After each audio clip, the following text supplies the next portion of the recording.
All right, good evening. You're watching India Global. I'm Gaurie Dwivedi. As always, let's start the show with headlines. India will identify, track and punish every terrorist and their backers. We will pursue them to the ends of the earth. India's spirit will never be broken by terrorism. Today, Prime Minister Modi says that India will pursue terrorists till the end of earth. India-Pakistan tensions escalate after the Pahalgam terror strike. India and Pakistan have revoked ties and halted pacts in tit-for-tat move. Trump and Zelensky clash as US warns of abandoning the peace talks of the Russia-Ukraine war. Donald Trump accuses Zelensky of sabotaging America's peace plan in the over 3-year-long Russia-Ukraine war. The Democratic Republic of Congo and Rwandan-backed M23 rebels have agreed to halt fighting until peace talks mediated by Qatar reach their conclusion. It is the latest truce deal since the rebels stepped up its offensive, where authorities say 7,000 people have been killed since January. AI images of child sex abuse significantly more realistic. The latest report indicates that AI-generated illegal content is up 380% in the last 1 year.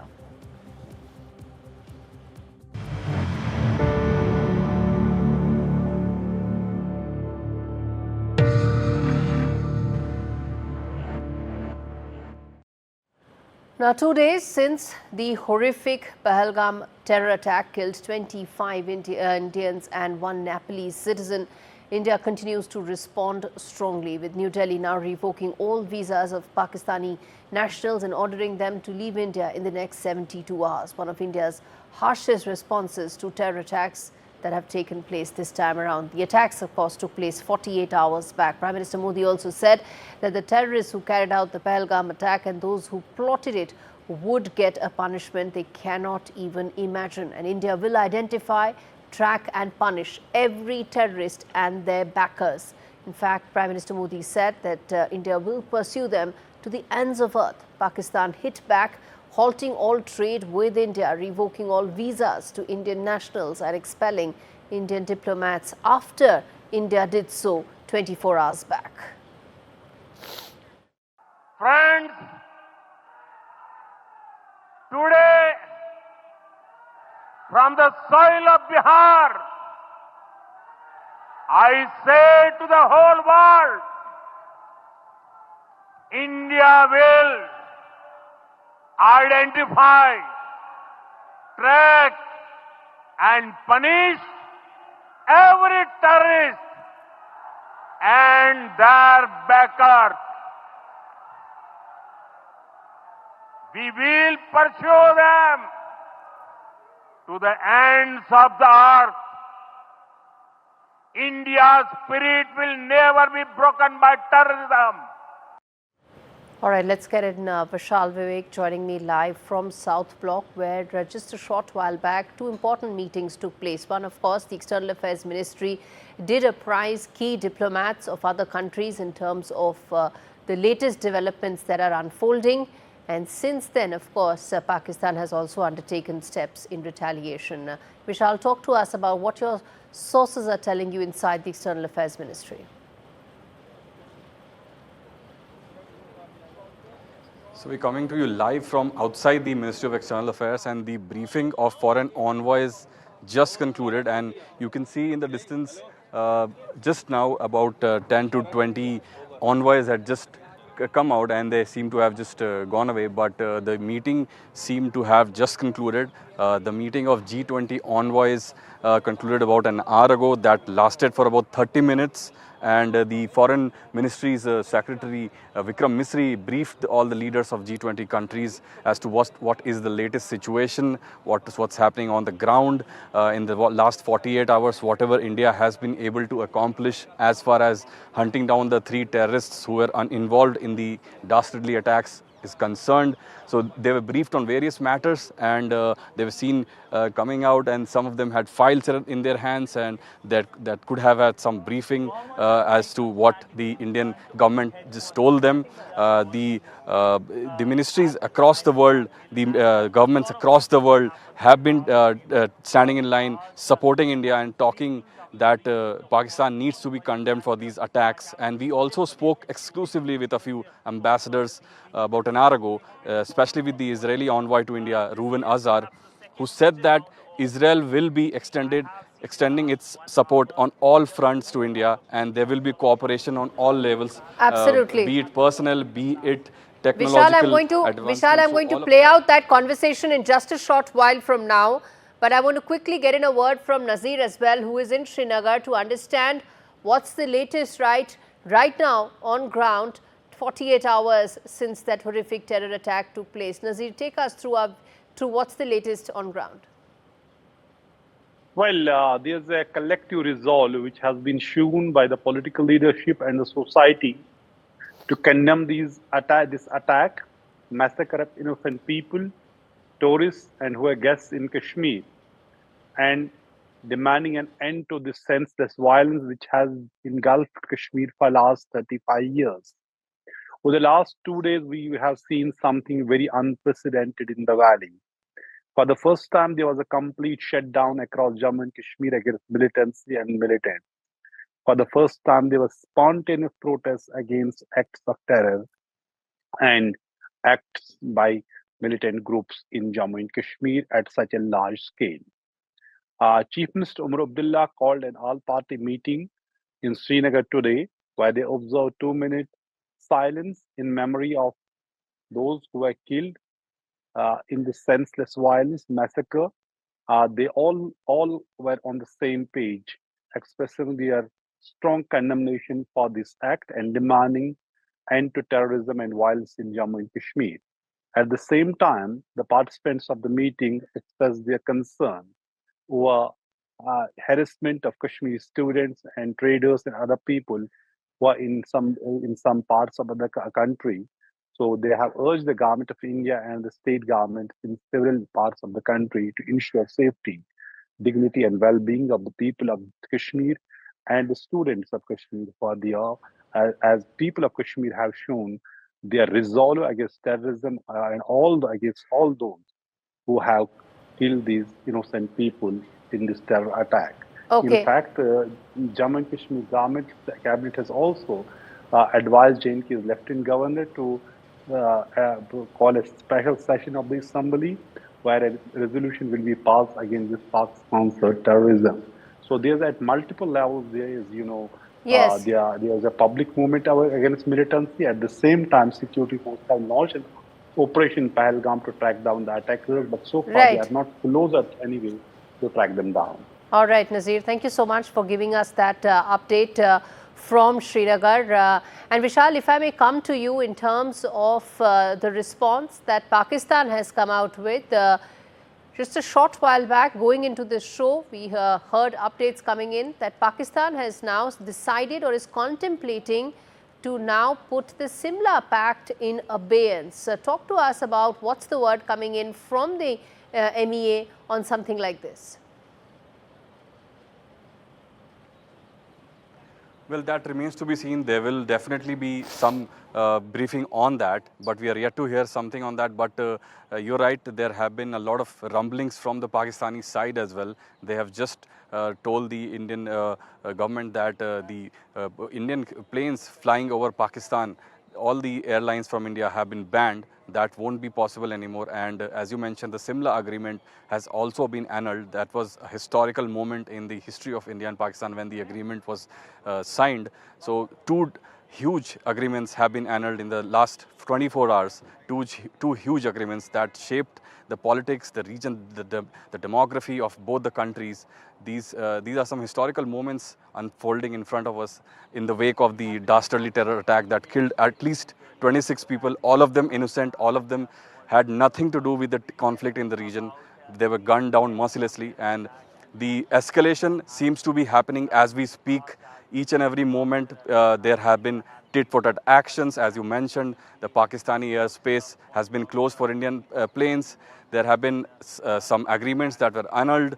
What future holds, that remains to be seen, but there have been other things also happening, such as visas of citizens in both the countries have been cancelled. Indian citizens in Pakistan need to leave the Pakistan in the next 48 hours. The same goes for Pakistani citizens in India. So this tit for tat has been going on, but we all know the truth, the perpetrator of this conflict and where all of this has been emanating from. So the answer, what India Absolutely. answers, that will have to be seen, that the Absolutely, Vishal. Let's leave it there, and I'm going to now play out that exclusive conversation that Vishal had when he spoke with the Israeli envoy, Ruvi Nazar, a short while back. Listen in. The recent terror attacks in Pahalgam has shocked the world, to say the least. India has been extended a helping hand from a lot of nations. Israel is one of them. Israeli Prime Minister Benjamin Netanyahu has already extended a helping hand. We have with us today a special guest, Israel's ambassador to India, Mr. Reuven Azar. Thanks a lot for speaking to us. So, to start with, sir, how are India and Israel collaborating on this major, global terrorism issue that happened just a few hours ago in India? Well, Vishal, first of all, allow me to send my condolences to the families of the murdered and wish swift recovery to those wounded. This has been a terrible, terrible attack. It's shocking. People have the right to go on vacation. It's completely unacceptable that people will be attacked while they are on vacation, or while they are celebrating their honeymoon, or they are going to a music festival.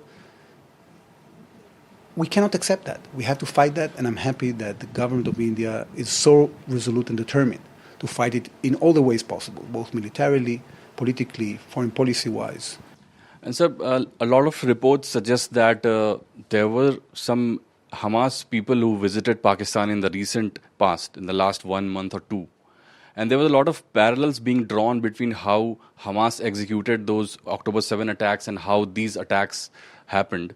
So what does Israel have to say about that? Have you reported on it? Are you taking some action about it? Yes, of course, we have reported on it. It was also publicly, it was publicly published in different outlets. It's very clear that these terrorists are trying to copycat from each other, are trying to sophisticate the ways in which they terrorize people, in which they breach the basic rules of humanity, and the fact that these so-called leaders of Hamas have been accepted in any country, have been received in any country, let alone celebrated. This is a phenomenon that has to be condemned. All right, on that note, I'm going to slip into a break. Up next, we will talk, will diplomacy now lead to a possible military action against Pakistan? And what all are the options on table for New Delhi? We come back and decode. Stay with us.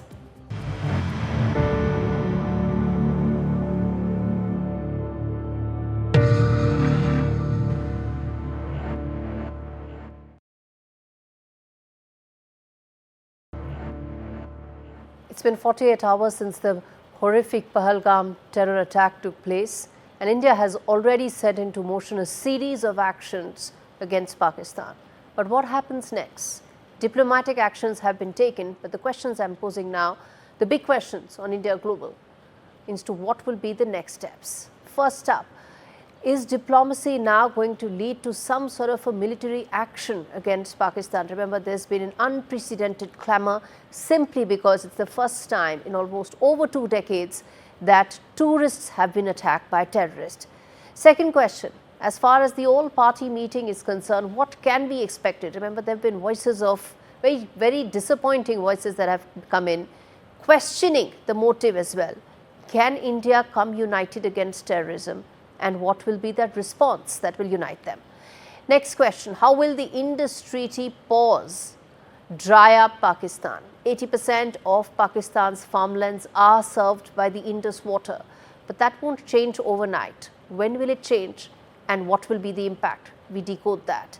And lastly, will the world now isolate Pakistan, which is a pariah state? Remember, this isn't India of 2000. This is a changed India. And what all can it accomplish is another key thread that I will now ask on the panel. Joining me is Michael Kugelman, South Asia expert, and General Dwivedi to talk more about what can be India's next steps going forward. In fact, General Dwivedi, let me start by asking you, sir. So far, diplomatic steps, very strong, very harsh diplomatic steps have been taken by India in the last 48 hours. What do you now expect as the next course of action, given the fact that Prime Minister Modi said in no uncertain terms today that those perpetrators will be hunted till the last end of earth? Well, Gaurie, firstly, thank you for having me on your show. Well, let me start with a very known statement that defense and diplomacy are two sides of the same coin, and therefore these actions are interlinked.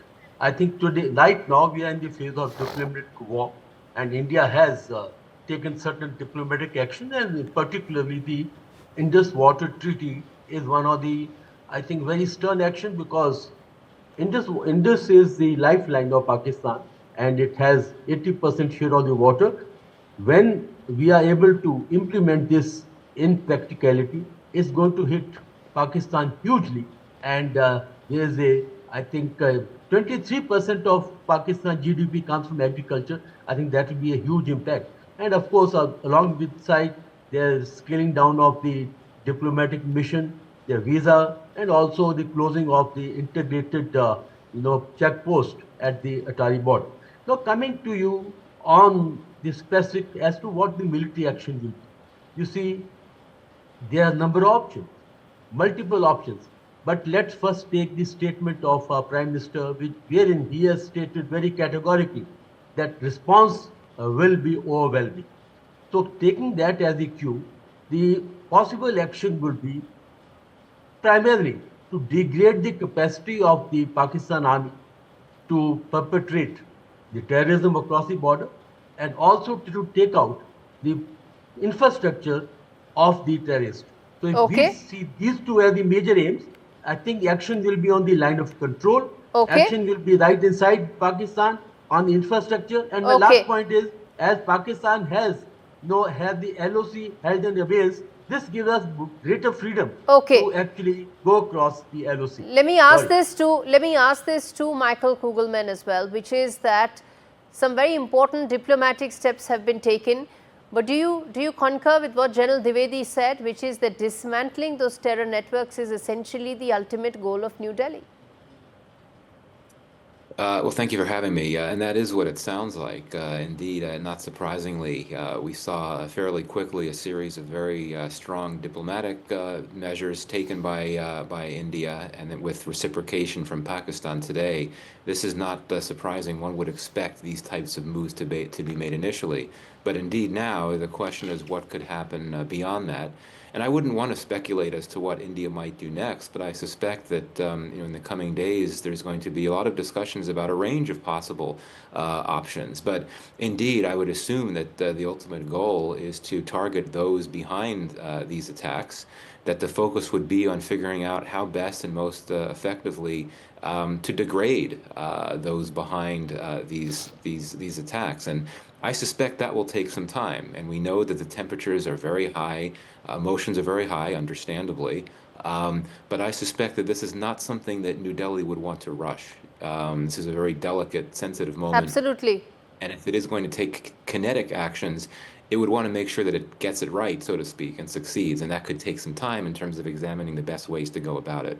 Absolutely, which brings me to also ask you about, Michael, the impact of India's decision to put the Indus Water Treaty in abeyance. How significant is it, and how much do you think it will impact Pakistan? Well, it's very significant because it's never happened before. There have been times when New Delhi has signaled a desire to consider doing so, particularly in 2016, somewhat in 2019, but did not follow through.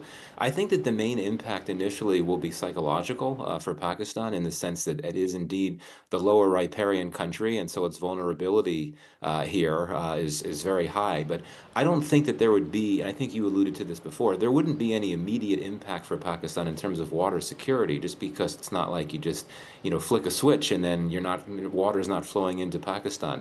India would need to take measures in terms of building dams or other things, and this is something that could take time. And given geological realities, India would need to be very careful about how it goes about that, because if it doesn't do it right, it could end up flooding parts of its own territory. Absolutely.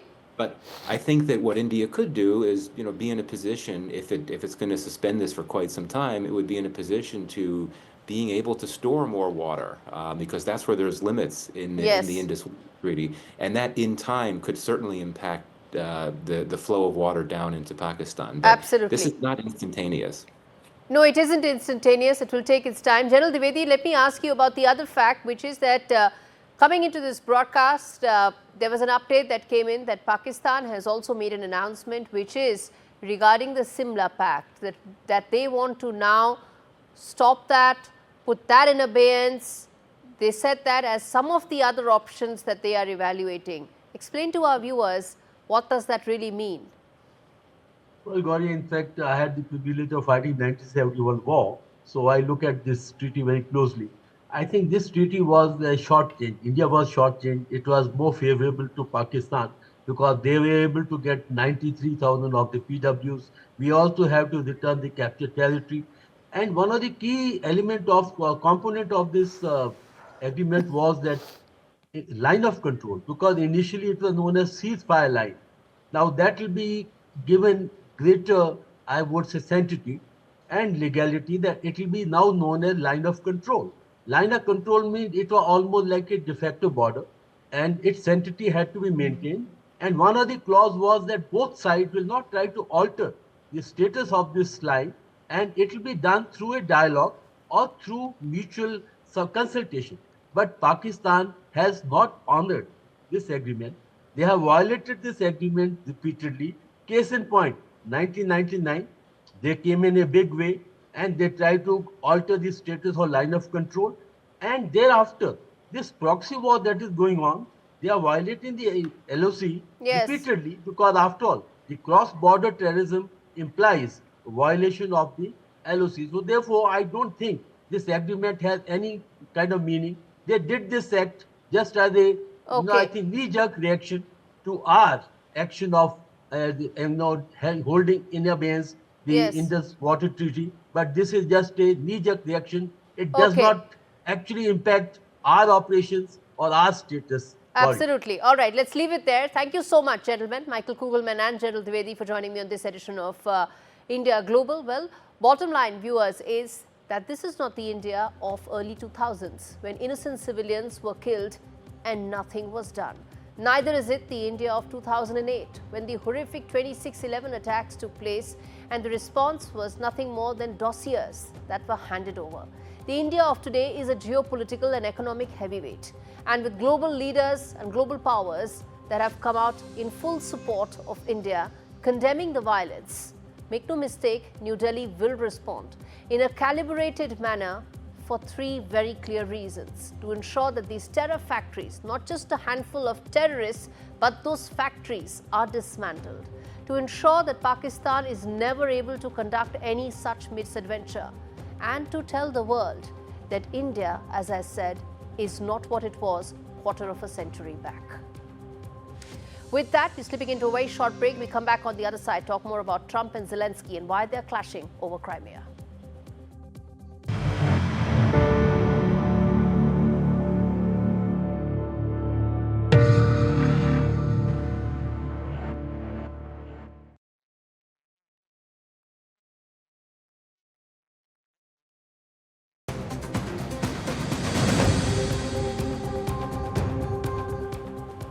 US President Donald Trump declared that Volodymyr Zelensky has no cards to play in a stinging rebuke after the Ukrainian president rejected his framework for peace.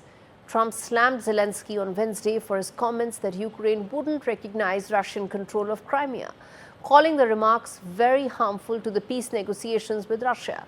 As negotiators met for the latest round of talks in London, reports suggest the US proposal that was laid out had two key points in agreement with Moscow's stand. The first being Kyiv officially recognizing Crimea as Russian territory, and the second that Ukraine can never become a NATO member.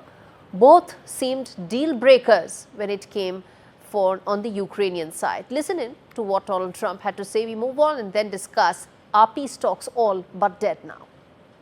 I think Russia is ready, and a lot of people said Russia wanted to go for the whole thing. And I think we have a deal with Russia. We have to get a deal with Zelensky, and I hope that Zelensky, I thought it might be easier to deal with Zelensky. So far it's been harder, but that's okay. All right, as always, the big questions on India Global. First up, will Donald Trump now walk away from these stalled Ukraine peace talks? Next, Zelensky's Crimea demand, is that really now becoming a deal breaker or a sticking point in these talks, the reason why they may actually fail? Next up, what's really stalling these talks? Remember, they've been on again, off again for almost over a month now with fresh reasons for delay. What's really stalling? What's the real reason? And lastly, what really happened as far as the rare earth deal is concerned? Remember, that was really supposed to be the big deal clincher about a month ago. A lot has changed since then, and we discuss just that. Alexander joining me to talk more on this, along with Mr. Joseph, to understand the impact of the latest that has unfolded. You are the former advisor to the Minister of Defense of Ukraine. Explain to us the significance of what just unfolded latest as far as the peace talks are concerned, because what the US side is saying is that some of the demands of Ukrainian president are essentially deal breakers. Well, let's imagine that the United States proposed India to cede Kashmir and some other territories that China claims as theirs, with the aim to have a peace. It's not the same, sir, and I'll tell you why. I'll tell you why it's not the same. It's a bilateral conflict. We don't entertain any third party. So there is no way you can draw a comparison. But go ahead, make your point. Yes, it's the same thing because make your point, sir. As I said, it's not the same. According to international law, it's your territory. And there is a third party that is trying to get this from your country to the other country. If we're talking about Crimea, it was illegally annexed in 2014, and the international community did not recognize the illegal annexation of Crimea. And this should be as a policy, not just for Ukraine, not just for Europe, but the whole world. Otherwise, the Pandora box would be open.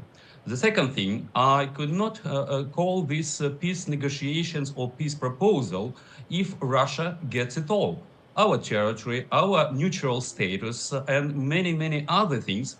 In return, Ukraine gets nothing, neither security guarantees from the United States or membership in NATO or other things. So I don't think that we are breaking peace talks, but the Russians are not ready to have any concessions with regard to Ukraine. Fair enough. I take all your points, but in the benefit of my viewers, I must put two things straight. One, I already clarified that comparisons with Kashmir are absolutely baseless, simply because the whole of Kashmir is India's territory. We do not entertain any third party. You do. You do entertain, and you want a third party to solve the problem. We are not going to allow that. So there is no comparison. Secondly, which brings me to ask you another question, sir, because we can go back and forth on that. The second question I want to ask you is that if Donald Trump or the Trump administration actually walks away from these peace talks, where does Ukraine really stand? Because what the Trump administration is saying is that Ukraine is in a very bad position as far as the war is concerned, and it cannot sustain any further. Well, first of all, there are two parallel tracks. One, that Mr. Trump and his administration want to reset relations with Russia, whatever the results of the peace talks about the Russo-Ukrainian war. And second track is actually the talks between the Americans and Russians, and between Americans, Ukrainians and Europeans. We have no choice but to fight back the Russians, because the Russians have maximalist goals of destroying Ukrainian statehood and subjugated Ukrainian nation. And unfortunately, we have many nations, and particularly European nations, who understand the threat from Russia to Europe in general, to Ukraine particularly, and they stepping up their support of Ukraine. So it will be unfortunate for Ukraine that the United States would side with the violator of the international law, with the countries that launch unprovoked and unjustified war of aggression against Ukraine. But we don't have other choice but to fight the Russians back. Let's hear the other side of this as well. Edward Joseph, who's a political analyst and lecturer at Johns Hopkins, joins me to talk more of this. Sir, the other side to the conversations, the peace talks that have pretty much stalled when it comes to Russia-Ukraine, how do you see the demands being made by Ukrainian president, and how much of a deal breaker do you think they are in these talks? First, good to be with you, the other guest, and of course your viewers. And unfortunately, it's very difficult to use the term other side. Honestly, trying my best, it's hard to see what is the other side here. Look, in addition to what you've heard from your previous guest, which sadly is completely factual, there's nothing that the previous guest said that anyone can really challenge. The basis for the deal that he characterizes is, as he says, I would like to provide another side, but I cannot. He is correct when he says no, the other side I meant was, no, I wasn't saying the Russian side. My point was the other side to the fact that as things stand right now, the talks have all but stalled. Are we looking at a possibility of them opening again, or are we looking at the peace talks being now thrown into cold storage? Well, again, I respectfully reference what the other guest was saying. There are no talks. These are not talks. There are no talks. The Trump administration would not go to London to have those talks with the Europeans and the Ukrainian side. They refused to go on that. They put a deal on the table that, I'm sorry to just simply repeat this, it's entirely one-sided. And I would only add 2 points here to what the other guest has said. I would add 2 other points. That it was the Russian side that rejected the Trump proposed ceasefire. So it's very important for your viewers to understand this, because the picture that is coming a little bit is that, well, you know, there's a peace offer on the table and Ukraine is being difficult. Wait a minute. It was Ukraine which accepted the Trump administration proposal for the ceasefire. And it was Russia which rejected that. That's correct. A fact. That's absolutely correct. And that's absolutely correct. But And the only question here, really, there's only one important question at the moment, or the most important question, and that is, what will the Trump administration do now that Ukraine, which any country in its position, and I would point out here, it's very important to say, even if it were not President Zelensky, you would not have any other Ukrainian leader who would accept the terms proposed. Okay, so Crimea is not a deal breaker. Just please let me finish and then continue. But it's not as if there's some personal dynamics here that are interrupting, and that, oh, if only it weren't President Zelensky, but I could mention a name, but I won't, some other personalities in Ukraine, that it would be different. It would not be any different. Those individuals, also constrained by Ukraine's constitution, also constrained by the record of Russia, and also constrained by the public opinion. Ultimately, it's the citizens of Ukraine that will have the final say on this, and they reject this type of approach. Please. All right. Very quickly, sir, because I'm really out of time, which is that, do you expect this war to then continue, or do you expect Europe to do the heavy lifting? Mr. Alexander, to you first. Very quickly. Well, first of all, there is no reason to believe that Russia is going to stop this war, and certainly we are not in a position to give up protecting our sovereignty and our national identity. So we will fight Russians back, and with the support of our European partners, we will be able to do that. Okay. So, Joseph, to you, very quickly, sir. Yes, as I said, the only or the most important question here is what will the Trump administration do with these facts? Will it, as it did before, cut off intelligence assistance? Will it cut off military assistance to Ukraine? So we will see. And I would tell you from my vantage point here in Washington, the answer to that is not so clear at the moment. Trump is unpredictable, but that is really the key question is what now? The ball is really now in the American court. Okay. And it's the question is what will President Trump do now that this one-sided approach is clearly not going to work? Please.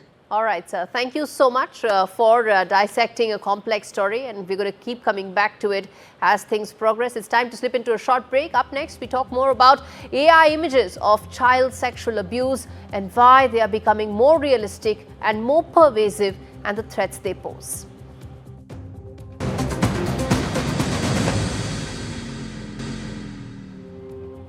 On the streets of Gaza, more and more Palestinians are now expressing open defiance against the terror group that's ruled the strip for almost 20 years now. Anti-Hamas protests are now on the rise in Gaza as the militant group's iron grip, it seems, is slipping.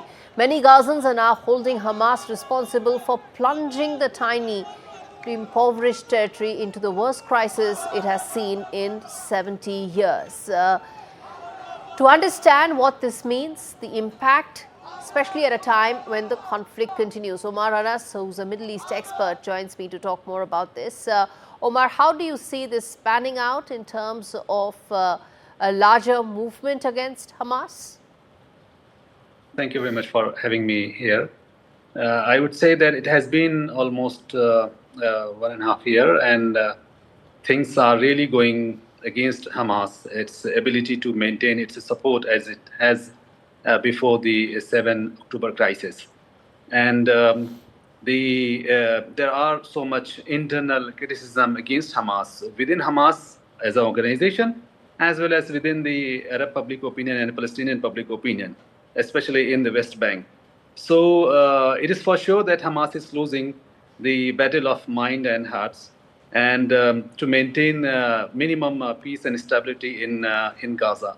So there is more possibility that these kind of protests and anti-Hamas sentiments would increase in the region and in Gaza specifically. However, the challenge is that who is going to replace them is most difficult thing. Absolutely. Two things I wanted to ask just on that. One, the power vacuum, who will come next? And secondly, the larger impact of something like that, if at all it does happen, which is Hamas ceding control to someone else. The fundamental issue is the resolution of Palestinian problem. So what would be the model of future Palestinian state? It would decide the future of Palestinian politics. So you know that Palestinian politics is divided into two factions. One is that which recognizes the state of Israel, which is leading the West Bank, led by Mahmoud Abbas.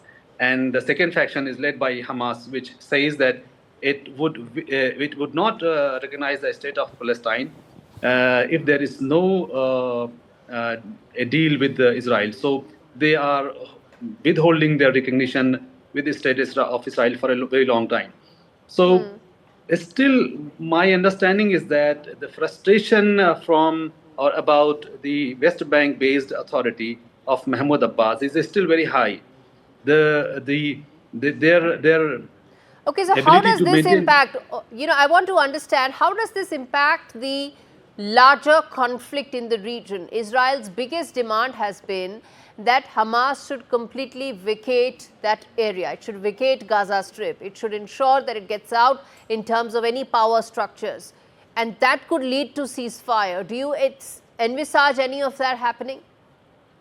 Hamas can, it is impossible for Hamas to vacate Gaza if there is no replacement.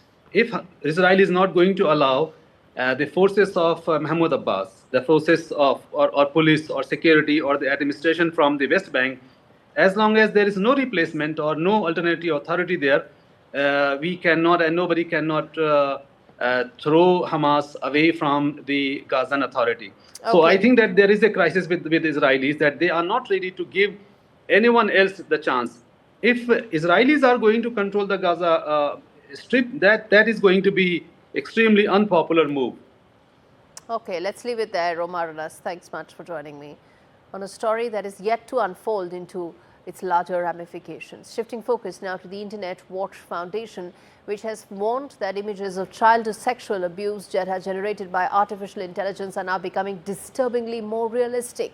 In its latest report, the online safety watchdog says that it's received 245 reports of AI-generated illegal content last year, and that was up by a staggering 380% from 2023. Now that adds up to more than 7,600 images, with some URLs containing multiple files. Now there are almost 40% of that content actually fell into category A, which is most severe classification involving sadism or penetrative acts. That tells you what really AI can do, the flip side of AI. Experts say the rise highlights how predators are now exploiting rapid advances in technology. What this means, what can the society do to counter this? Mukesh Chaudhary, who's a cybersecurity expert, joins me to decode this. Mukesh, we've been talking about the wonderful aspects that AI throws up, but this is the flip side. This is what the other side of AI looks like. Are we prepared for it? So first of all, India basically requires AI regulations, and we are expecting that as and when the AI regulations comes into the picture in India, moreover service providers and individuals who are users, as well as amendments in the IT Act also is required, so that individuals who are misusing the AI content in their desired manner, like for child pornographic content, the pedophiles, they want to whatever they desire, their expectations, they are generating such kind of child pornographic content from these AI platforms. So there are regulations are not there, and the technology is being misused. So that is why we are actually not prepared as a country, if I say. Right, which also then tells me that when it comes to such possible acts of misuse, even though we do not have a regulation in place, what can be the immediate safeguards that we can put in place? Because we're talking about minors, we're talking about children here, and we don't need to wait for a regulatory system to come in place till we insulate them. Correct. So basically, it is a joint and collaborative efforts. It has to come from everyone, like let it be from the government side, say law enforcement agencies, parents, from schools, our education system, our society. So first and foremost thing, awareness is very much important with respect to cyber safety and cyber security. More awareness on privacy, like there are many trends over social media. People start following the trends, uploading their images and screenshots, their close-ups, their pictures over social media platforms to generate AI images, and they start sharing it. Now, using those images can then, those AI models are being trained to generate such kind of images. Same images or same content can be misused in any way, because you don't know what kind of terms and conditions you have agreed to. Once you start using that AI platform or that particular application, maybe you have agreed to each and every condition, and they can misuse your content in any way. So cyber parenting plays a very important role. So parents needs to understand that yes, it is a very high time that need to play their important role of providing cyber parenting. Education industry, institutes and college universities, they need to incorporate small capsules and small courses, at least some mandatory sessions. I think cyber schooling should also be put in place, and 100%. some sort of basic curriculum should be in place in schools as well. Thank you so much for speaking to me on that important story. Shifting focus now to a global study into the safety of COVID-19 vaccines that has now been abruptly shut down. Just over a year before its planned completion, the 5-year project that's run by the Global Vaccine Data Network was tracking vaccine safety using data from more than 300 million people worldwide. It has received over 10 million New Zealand dollars from the US CDC in 2021, but now due to sweeping funding cuts by the Trump administration's Department of Government Efficiency, the study has now been shut. What's the impact of this? Dr. Kamran Ali joins me to decode this. Dr. Kamran Ali, this is an important study, could possibly pave the way for us to understand how animal can impact, or how wet animal markets can impact humans, and that's essentially what the genesis and origin of the COVID virus was. In the backdrop of this study now being shut, how do you think medical science is worse off?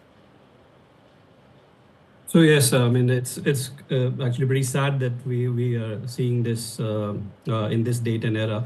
From a clinical standpoint, the abrupt termination of such a significant vaccine safety study is concerning. Very heavily we rely on comprehensive data on vaccine safety for making informed decisions, especially in the context of maybe emerging variants and also booster recommendations, when to give a booster and when not. So I think this is going to hit it hard, and it's a serious blow to global scientific collaboration. Pulling the plug on one of the most important vaccine studies just months before, almost 13 months before, the results, the study was to be completed, sends a terrible message that science can be sidelined when politics takes center stage. And the timing couldn't be worse. It's just come out of a pandemic. And, we were looking at long-term data of the efficacy of the vaccine, the long-term side effects, and we needed facts. We needed more transparency. We needed more data. But unfortunately, now it's in the doldrums. Right. Very quickly, which is that while this study has now been pretty much junked, in terms of any other smaller short-term research that can be undertaken to ensure that we have some idea about the origins of these wet animal markets and their impact on humans? So I think, to the best of my knowledge, we don't have any short-term studies that are ongoing. To finish this study, I believe there's a cost of around $2 million that we are looking at to finish this study and get the data, in the real world. Till that time, if we don't have this data, we just need to rely on whatever existing data we had from Wuhan and from other places. All right, let's leave it there, Dr. Ali. Thank you so much for speaking to me on a story that impacts, well, the entire humanity. On that note, completely timed out on this edition of India Global. Thanks so much for watching.